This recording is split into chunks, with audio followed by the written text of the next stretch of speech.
à l'heure, je me rendrai à l'hôpital et même demain matin surtout.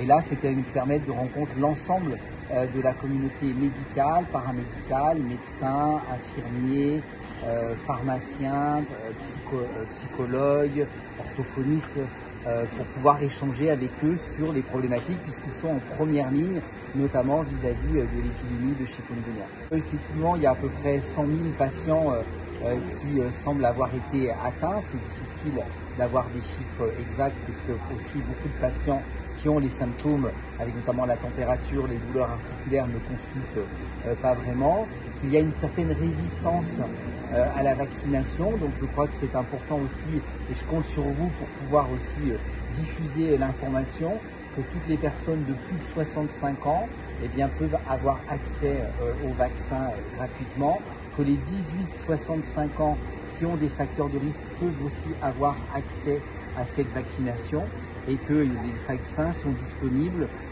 en pharmacie ou auprès de leur médecin traitant. Alors on est le premier pays au monde à vacciner contre le chikungunya.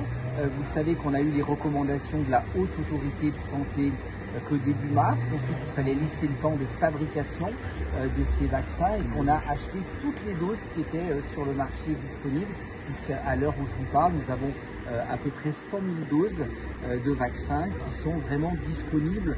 Donc je crois que ce qu'il faut, c'est aussi avoir une action combinée de vaccination, de protection avec des répulsifs et puis la lutte vectorielle qui est importante et vous le savez, qui a mobilisé beaucoup de moyens de l'État, avec notamment la venue de militaires pour pouvoir faire cette lutte vectorielle. Je m'y rendrai cet après-midi. C'est aussi plus de 200 personnes de l'Agence régionale de santé qui sont mobilisées sur la lutte vectorielle. Et puis c'est les PEC, les parcours emploi qui sont aussi mobilisés, puisqu'il y a 400, plus encore 400 personnes. Donc ça fait à peu près plus de 1200 personnes qui sont mobilisées sur la lutte anti-vectorielle.